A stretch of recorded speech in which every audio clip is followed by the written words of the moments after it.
목소리가 많이 잠겨서 죄송합니다.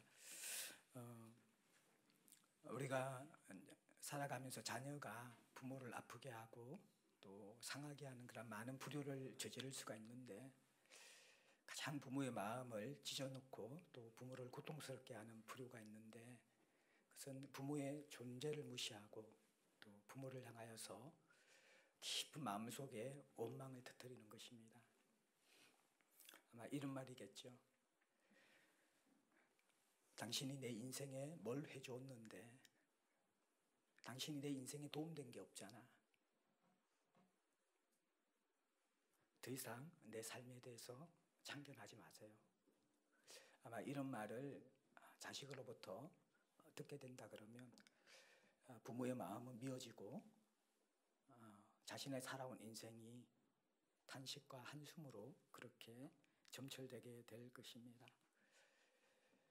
오늘 이스라엘 백성들의 영적 상태가 또 하나 다루어지는데, 어제 우리가 다룬 것은 가정생활, 그 가운데 특별히 부부관계가 자기중심적으로 다 깨어졌던 그 모습들을 하나님께서 보시면서 너희들이 가장 가까이 있는 사람을 나를 사랑하듯이 사랑하지 않는다면 그것은 제사장이 제사를 멸시하고 말씀을 멸시하는 것과 똑같은 나를 멸시하는 죄다, 그러면서 그들을 경고하는 모습을 보았습니다.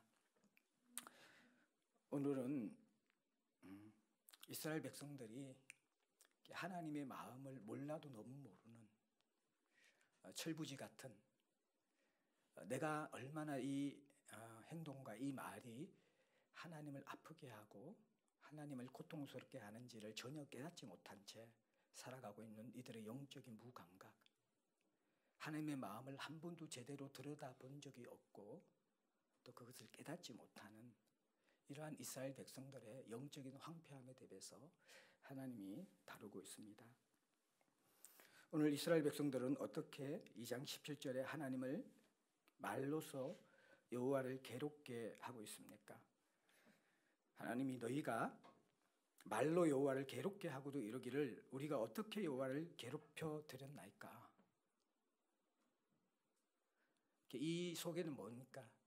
사실은 당신이 우리를 괴롭힌 것이 더 많지 우리가 뭘 당신을 괴롭혀 드렸습니까? 그러면서 이들의 불만이 뭐냐 그러면, 모든 악을 행하는 자는 여호와의 눈에 좋게 보이며 그에게 기쁨이 된다 하며 또 말하기를 정의의 하나님이 어디 계시냐 함이니라. 무슨 말입니까? 하나님은 너무 사랑이 많아서 죄도 사랑하시고 죄인도 사랑하신다. 그런데 이것이 하나님에 대한 그 풍성한 사랑에 대한 찬양이 아니라 비꼬는 것이죠. 그러면서 정의의 하나님이 어디 있냐, 이 말은 하나님, 그래도 하나님 앞에서 제사를 드리고 율법을 덮고 있고 하나님 앞에 나아가는 우리들의 인생은 이렇게 내팽겨 쳐놔놓고 어떻게 우리 주변의 이방인들, 믿지 않는 사람들, 하나님 없이 살아가는 사람들은 저렇게 번성하고 어려움 없이 죽음까지도 오히려 복되게 그렇게 인생을 마무리하는가? 그런 이스라엘 백성들의 하나님에 대한 섭섭함들, 하나님의 마음을 정말 알지 못하는 그러한 굳은 마음들을 보여주고 있는 것이죠. 말라기 선지자가 사역을 하기 한 100여 년 전에 학개와 스가랴가 활동했던 시대지요. 그때 학개와 스가랴가 특별히 학개서 2장 9절이나 여기에 보면 두 번째 성전의 영광이 첫 번째 성전, 솔로몬 성전의 첫 성전보다 더 클 것이다, 그렇게 예언을 하면서 이스라엘 백성들을 부추겨서 그 힘든 가운데 두 번째 스룹바벨 성전을 건축했다라는 거예요. 근데 100년이 넘었는데 솔로몬의 성전에 임했던 영광보다 더 큰 영광은커녕 그림자도 보이지 않는 그러한 현실을 바라보면서 하나님이 우리는 버리셨구나, 그 생각을 하고 있고, 대신에 주변에 있는 사마리아인들이나 또 수많은 이방인들을 보게 될 때에는 하나님 없이도 저렇게 잘 살아가는 걸 바라보면서 도대체 정의의 하나님이 어디 있는가?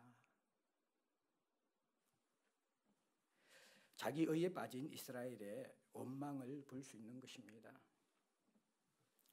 실은 하나님은 지금 말라기에서 말을 걸어오면서 이들의 영적 상태가 정말 이제는 끝까지 갔기 때문에 하나님이 직접 말을 걸어오시면서 그들을 흔들어 깨우고 있는데, 여전히 그 상황 속에서도 이스라엘 백성들은 자기 의에 빠져서 자기를 돌아볼 생각은 전혀 하지 않습니다.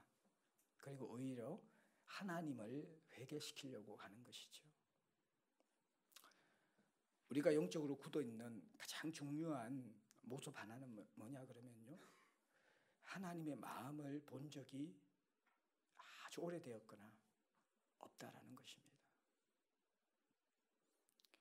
우리가 철이 든다라는 것, 그것은 내가 부모님께 얼마나 불효하는 인간인가, 내가 얼마나 부모님을 아프게 해드린 인간인가, 그것이 느껴질 때 철이 든다 그러잖아요. 마찬가지로 우리가 영적으로 철이 든다라는 것은 내가 얼마나 하나님을 아프게 하는 사람인가, 하나님은 저렇게 신실하시고 끝없는 사랑으로 다가오시는데 나는 얼마나 하나님을 함부로 대했던 자인가, 이렇게 깨닫는 것, 이것이 하나님의 은혜이고 우리가 영적으로 철이 든다 그렇게 표현할 수 있는데, 우리가 영적으로 굳어 있으면 자꾸 하나님을 회개시키려고 그러고 다른 사람을 회개시키려고 그러고 자신을 돌아보는 그 부분에 대해서는 자꾸 굳어지는 것이죠. 그러니까 불평과 원망이 계속 나옵니다. 환경에 대한 불평, 직장 사람들에 대한 불평, 배우자에 대한 불평, 자식들에 대한 불평, 더 나아가 교회 지체들에 대한 불평. 물론 우리가 연약하기 때문에 상처받을 수도 있고 마음의 불평함이 나올 수도 있는 인간입니다. 그러나 우리가 영적으로 철이 든다는 것은, 하나님을 조금 더 알게 되었다라는 것은 하나님을 흔들어 깨우면서 회개하고 다른 사람을 흔들어 깨우면서 회개하는 것이 아니라 내가 내 자신을 흔들어 깨우면서 끊임없이 회개하는 자리에 들어가야 된다라는 것입니다. 회개가 일어나지 않으면요, 우리가 하나님을 괴롭게 하고 다른 사람을 괴롭게 할 수 있는 것 같아요. 나는 정의로운 것 같은데, 나는 바른 것 같은데, 말로는 별로 틀린 게 없는 것 같은데, 그게 사람들을 다치게 하고 하나님을 아프게 하는 것이 될 수 있다라는 것입니다. 우리가 이 말라기 시대의 유다 백성들의 영적 상태를 바라보면서 고통스러워하는 그 하나님의 마음을 볼 수 있는 것이 열려지는 것, 이것이 하나님이 기대하시는 이스라엘의 영적인 회복입니다. 그러면서 하나님은, 그래 너희들이 정말 내가 정의가 없다고 생각하느냐, 너희들이 정말 내가 악을 용인하고 있고 의인들을 괴롭히고 있다고 생각하는가.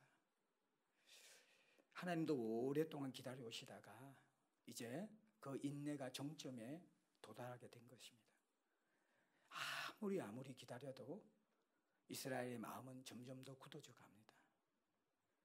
아무리 말을 걸어오면서 이스라엘의 영혼들을 흔들어 깨워서 그들은 자신을 돌아보기보다도 하나님을 향하여서 또 다른 사람을 향하여서 불평하는 삶을 멈추지 않습니다.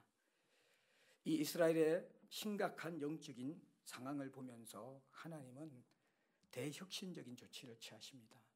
무엇입니까? 이스라엘의 시대, 구약 시대를 폐하여 버리겠다라는 것입니다.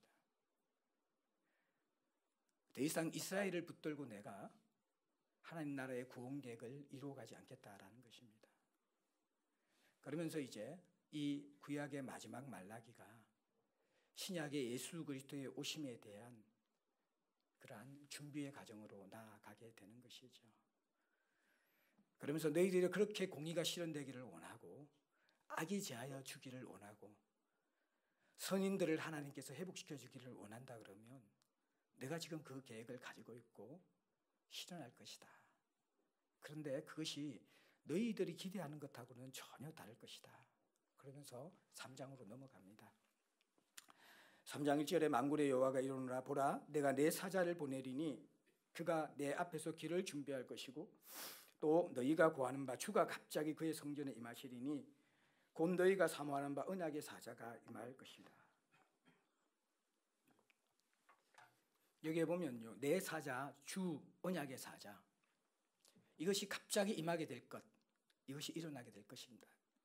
근데 이게 다 조금씩 달라요. 여기에서 첫 번째 나오는 내 사자라는 것은 사실 어떤 성경학자들은 내 사자라는 것이 이 말라기의 저자인 말라기의 이름이잖아요. 나의 사자. 그러니까 말라기라고 이야기하는 사람들도 있는데 대부분 성경학자들은 예수 그리스도의 길을 예비하기 위해서 엘리야와 같은 역할을 하는 세례 요한, 이것을 내 사자, 첫 번째 나오는 내 사자라고 이야기합니다. 그러면서 또 주님이 갑자기 성전에 임하게 되어지는데 이 주님은 보통 성부 하나님으로 이야기합니다. 그리고 마지막에 너희가 사모하는 바 언약의 사자, 너희가 그렇게 기다렸던 언약을 성취할 메시아, 그 언약의 사자가 임할 것이다. 이것은 예수 그리스도를 보내주시고자 하시는 계획인 것이죠. 쉽게 이야기하면 이제 하나님이 직접 이 땅에 오셔서 사역을 시작하실 것인데 이제는 율법으로 아무리 흔들어 깨워도 돌이키지 않는 이스라엘 백성들, 그 어떤 종교적 의식으로도 이들이 돌아오지 않는 것을 보고 아무리 선지자가 말씀을 외쳐도 그들이 길을 막고 더 굳어지는 것을 바라보면서 하나님은 이제 예수 그리스도의 그 십자가의 구속 사역과 성령의 사역을 통하여서 새 일을 행하시는 신약의 시대를 열 것이다. 그래서 세례 요한을 예비해서 주의 길을 평탄하게 하고 언약의 사자인 예수 그리스도가 이 땅에 임하시고 주가 성전에 임하는, 이것은 뭐 눈에 보이는 예루살렘 성전이 아니라 그리스도를 섬기는 그 모든 자들에게 영광으로 주님께서 함께 하시는 그러한 신약의 시대가 시작될 것이다. 그렇게 이야기하는 것이죠. 그렇게 언약의 사자가 임하게 되어질 때 먼저 하는 역할은 뭐냐? 그럼 재련하는 역할인데, 근데 2절에 보면 그가 임하는 날을 누가 능히 당하며 그가 나타나는 때에 누가 능히 서리요. 예수께서 오시는 날, 또 우리에게 언약의 사자가 임하는 그 날은 너무나 위험이 있는 영광스러운 그러한 시간이라는 것들을 우리에게 보여주고 있는 것이죠. 그러면서 그분이 오셔서 처음 하시는 일이 연단하시는 일입니다. 재련하시는 일입니다. 구약에서는 어떠한 제사제도나 율법을 통하여서 이스라엘 백성들을 돌이키려고 하였지만 그들이 제대로 돌아서지 않았죠. 그런데 예수 그리스도가 오셔서 우리를 불순물을 깨끗하게 제거하면서 연단시키는 그 연단의 일을 하실 것이다. 그렇게 이야기합니다. 여러분들이 재련하는 과정을 몇 번 많이 들어보셨죠. 원석을 큰 그런 이 불을 떼어서 그 원석을 녹이는 곳에 넣으면 온도가 올라가면 올라갈수록 거기서 불순물이 먼저 나와서 탑니다. 그러니까 그 찌꺼기들이 위에 이렇게 떠오르는 것이죠. 그러면 이 재련사가 그 찌꺼기들을, 불순물을 다 건져내고 불을 더 높입니다. 그럼 또 불이 더 높이면 부글부글 거리면서 그 안에 또 불순물이 또 빠져나옵니다. 그럼 그걸 또 건져냅니다. 그 과정을 수차례 반복하다 보면 나중에는 불을 올렸는데도 불구하고 펄펄 이것이 끓는데도 불구하고 더 이상 불순물이 올라오지 않습니다. 그러면 재련사가 그 위에 자기의 얼굴을 딱 비춰보면 불순물이 없기 때문에 깨끗하게 선명하고 깨끗하게 자기의 얼굴이 비춰질 때에 그때 재련이 완성되어졌다. 그렇게 이야기하고 있는 것이죠. 신약에서 예수 그리스도는 때로는 연단으로, 때로는 말할 수 없는 그러한 사랑으로 오셔서 우리의 영혼을 녹이시고 우리를 새롭게 빚어 가실 것입니다. 그래서 어떻게 보면 같이 이어지는 것은 신약에도 그리스도인들이 고난받을 수 있다는 것입니다. 여전히 연단받을 수 있다는 것입니다. 그러나 십자가에 피 흘리신 그 대제사장이신 그리스도의 사랑이 우리와 함께함을 통하여서 우리는 이 땅 가운데 그 사랑을 붙잡고 그 사랑의 강건함을 우리가 이끄심을 받아서 우리의 존재가 시간이 가면 갈수록 재련되어지는 것이죠. 성도의 최고의 기쁨은 나도 모르는 사이에 내 속에 예수의 형상이 빚어져 가고 있는 것. 나같이 자기중심적이고 도저히 생각할 수 없었던 그런 하나님을 알게 되어지고 하나님이 나를 사로잡게 되어지고 하나님이 내 안에서 새 일을 행하게 되시면서 내가 예수를 닮아가는 놀라운 일이 생겨나는 것. 그 연단의 과정을 주께서 하실 것입니다. 그래서 그 연단과 함께 이제 하나님께서는 예배를 회복시키고 정화시킬 것이다. 예배를 회복시키고 정화시킬 것이다. 그렇게 이야기합니다. 3절 후반절에 보면 그들이 공의로운 제물을 나 여호와께 바칠 것이다. 4절에 그때 유다와 예루살렘의 봉헌물이 옛날과 고대와 같이 나 여호와께 기쁨이 되려니와 그렇게 이야기합니다. 지금은 더러운 떡과 눈먼 짐승과 자기에게도 별로 이렇게 쓸모가 없는 그러한 것들을 희생 제물로 드리면서 여호와를 멸시하는 이러한 예배의 모습, 그 예배의 모습이 어떻게 변화되냐면 새로운 레위 자손들, 그리스도를 따르는 새로운 어린 양을 따르는 백성들이 함께 그리스도 안에서 가장 소중한 제물을 드리는 것이죠. 그것이 바로 여호와께 기쁨이 되는 참된 예배가 세워질 것이다. 그렇게 이야기합니다. 사실 이 이스라엘의 예배의 가장 패역함은 말라기 시대가 정점이 아닙니다. 그 이후에 400년 동안 선지자의 예언이 없었죠. 신구약 중간기, 영적인 암흑기가 꽉 이어집니다. 그러면서 가장 종교적인 그러나 가장 타락한 성전 문화가 예수님 오실 때 그때 일어나는 것이죠. 사두개인과 서기관의 그 모습들, 그것이 하나님 앞에서 회개하지 않는 자들의 화석화되어지고 굳어져 버린 열매는 없는 강도의 소굴로 만드는 그러한 무너진 성전의 모습이 절정으로 거기에 보여지게 되는 것이죠. 그러나 그리스도 예수의 은혜로 말미암아 성령이 이 땅에 임함으로 말미암아 오순절의 새로운 교회가 만들어지면서 그들이 주 예수 그리스도의 말씀을 가지고 서로 떡을 떼며 주 안에서 하나 된 그 모습 속에서 이 땅에 임한 하나님 나라의 모습들, 진정한 하나님을 경배하는 예배의 모습들, 하나님이 마음의 중심에 차지한 성도들의 삶의 예배들이 성령과 함께 폭발적으로 일어나면서 하나님께서 영광 받으시는 그러한 예배가 일어나게 된다라고 그렇게 예언하고 있는 것이죠. 하나님은 참으시며 기다리고 계십니다. 이 무너진 예배를 바라보면서, 패역한 예배를 바라보면서 그분이 직접 오셔서, 예수께서 직접 오셔서 영단번의 구속사역을 위해서 우리를 위해 피 흘리시고 자신의 몸을 깨뜨려서 희생하신 다음에 그가 대제사장이 되셔서 우리를 체휼하시는 분이 되셔서 우리 안에 들어오셔서 사랑으로 연단으로 빚어가시면서 예수의 형상으로 빚어가시고 하나님을 아는 지식과 성령으로 말미암아 인도받는 성도들의 신령과 진정으로 드리는 그 예배들을 지금 선언하고 계시는 것을 볼 수 있습니다. 그리고 5절에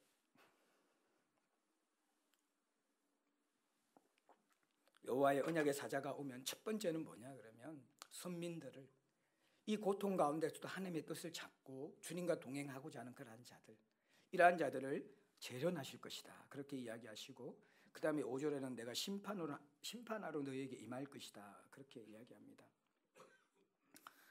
점치는 자, 가늠하는 자, 거짓 맹세하는 자, 품굿의 삭세에서 억울하게 하고 가부와 고아를 압제하며 나그네를 억울하게 하며 나를 경외하지 않은 자들에게 속히 정언하니라. 예루살렘 안에 만연했던 거란 예배가 무너지니까, 하나님 관계가 무너지니까 이들에게 일어났던 우상 숭배와 사회적 불의의 모습들이 드러나 있습니다. 이 부분에 대해서 하나님께서는 반드시 심판할 것이다. 너희들이 그렇게 정의의 하나님이 어디 있느냐고 이야기하고 있는데 하나님은 반드시 오실 것이다. 그러나 완고하고 교만한 마음을 가진 이스라엘이 기대하는 방식으로 오시는 것이 아니죠. 어쩌면 이 이스라엘 안에서도 남은 그르토기아 같은 백성도 있을 것이고 그들은 하나님이 재련하실 것인데 사실 2장 17절의 이스라엘 백성들 말로서 여호와를 괴롭게 하는 당신은 죄인을 사랑하고 의인을 미워하십니다 라고 하나님의 마음을 전혀 알지 못하던 이들에게는 언약의 사자가 다시 오는 날이 재련하고 이들을 온전히 회복시키는 그 날이 아니라 사실 이 날이 너희들에게 심판의 날인 줄 아느냐 라고 그렇게 이야기하고 있는 것이죠. 대부분 우리는 우리 자신에 대해서 착각하고 있을 때가 많이 있습니다. 그래서 우리가 산상수훈 결론 부분에도 나더러 주여 주여 하는 자마다 하나님 나라에 들어올 자가 아니라고 이야기하셨죠. 어떻게 보면 이들은 심판의 마지막 날이 전혀 예상치 못한 날들이 전개될 수 있다라고 그렇게 강하게 경고하고 있는 것이죠. 세례 요한은 예수께서 오셔서 하실 죄악에 대한 심판을 마태복음 3장 10절에서 12절에 이렇게 이야기합니다. 이미 도끼가 나무 뿌리에 놓였으니 좋은 열매 맺지 아니하는 나무마다 찍어 불에 던지우리라. 나는 너희로 회개케 하기 위하여 물로 세례를 주거니와 내 뒤에 오시는 이는 나보다 능력이 많으시니 나는 그의 신을 들기도 감당치 못하겠노라. 그는 성령과 불로 너희에게 세례를 주실 것이요 손에 키를 들고 자기의 타작마당을 정하게 하사 알곡을 모아 곡간에 들이고 쭉정이는 꺼지지 않는 불에 태우리라. 알곡 모아 곡간에 들이고 쭉정이는 꺼지지 않는 불에 던지는 그 여호와의 심판의 날이 있다. 그렇게 이야기합니다. 마지막으로 6절만 우리 같이 한번 읽어볼까요? 시작. 나 여호와는 변하지 아니하니 그러므로 야곱의 자손들아 너희가 소멸되지 아니하느니라. 17절부터 쭉 이어지는 그 말 속에 여호와를 괴롭게 하는 이스라엘 백성들, 참을 만큼 참은 그 여호와께서 불같은 진노를 내시고 심판하시는 것이 당연한데 그 속에도 재련하시는 하나님의 그 포기하지 못하는 사랑의 손길이 있고 또 6절이 이스라엘을 향한 변함없으신 하나님의 소망들, 이것이 담겨져 있습니다. 너희들 신앙 가운데 가장 큰 오해는 뭐냐 그러면 하나님이 변할 수 있다고 생각하는데, 이전에는 하나님이 사랑의 하나님인데 지금은 하나님께서 우리를 버리신 하나님이라고 생각하는데, 그런데 나는 결코 변하지 않는 하나님이다. 언제든지 돌이켜 회개하면 나는 받아주는 하나님이고 끊임없이 죄악에 대해서 인내하는 하나님이고 나의 백성인 야곱을 에서처럼 멸망시키지 않기 위해서 지금도 쉼없이 일하시는 하나님이다. 이 변하시지 않는 하나님을 이스라엘 백성들은 모르고 있는 것이죠. 그러므로 야곱의 자손들아 너희가 소멸되지 아니하니라. 이스라엘의 죄악보다 더 크신 하나님의 사랑입니다. 근데 이것은 모든 야곱의 자손들이 소멸되지 않고 자동적으로 구원하신다는 그 말은 아닐 것입니다.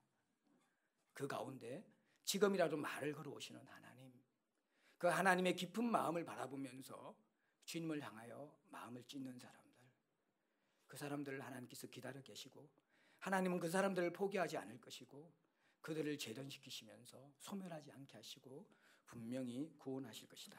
그렇게 말씀을 우리에게 주고 있습니다. 사랑하는 성도 여러분들, 저도 목양을 하면서 지도자에게 또 성도에게 가장 중요한 것이 하나님의 마음을 알고 하는가. 그것 우리가 알지 못하고 하는 것은 다 자기 의에 빠질 수가 있고 하나님을 괴롭게 할 수 있고 사람들을 괴롭게 할 수 있다라는 그런 생각이 많이 듭니다. 하나님은 우리를 그 괴로운 가운데서 예수 그리스도를 보내셔서 그분의 사랑이 어떠한지, 포기하지 않는 하나님의 마음이 어떠한지, 우리를 끝까지 참으시는 그분의 사랑이 어떠한지를 제대로 경험하기를 원하시는 것이죠. 예수 그리스도의 형상으로 빚어지는 것은 결국 그분의 사랑 때문일 것입니다. 그 사랑 속에 있는 연단 때문에 우리 같은 자도 예수 닮아가는 그 소망을 가지게 될 것입니다. 하나님은 그 꿈을 꾸시면서 예수 그리스도를 이 땅에 보내주셨습니다. 이제 신약의 시대는 예수 그리스도가 큰 제사장으로 영난번의 제사를 드린 지금의 이 시대에는 우리가 하나님 앞에 정화된 예배와 그리고 그리스도 예수의 마음을 아는 그러한 사람으로 회복되어야 하는 것이죠. 우리는 그 은혜의 시대에 들어왔고 이미 사랑이 부어진 시대에 들어왔고 성령께서 우리와 함께하는 시대에 들어왔습니다. 그런데도 우리가 이 구약의 말라기 백성과 비슷한 마음의 상태에서 신앙생활을 할 때가 너무너무 많다라는 것을 우리는 돌아봐야 되는 것이죠. 점점 화석화되어져 가고 점점 우리 안에 촉촉한 그리스도의 사랑이 스며들지 못하고 우리가 예배를 드리면서 길을 가면서 가정에서 자녀들의 얼굴을 보면서 하나님 사랑이십니다. 하나님 이곳에도 하나님이 계십니다. 이러한 신앙 없이 계속해서 살아간다면 우리도 여호와의 마음을 아프게 하는 말라기 시대의 사람이 될 수 있다는 걸 생각하면서 올한해 사랑하는 여러분, 이제 이미 보혈을 흘려 우리에게 새로운 길을 새롭고 산 길을 여신 그리스도 예수 안에서 진정한 예배의 회복, 그 예배라는 것은 하나님을 사랑하는 마음의 회복이죠.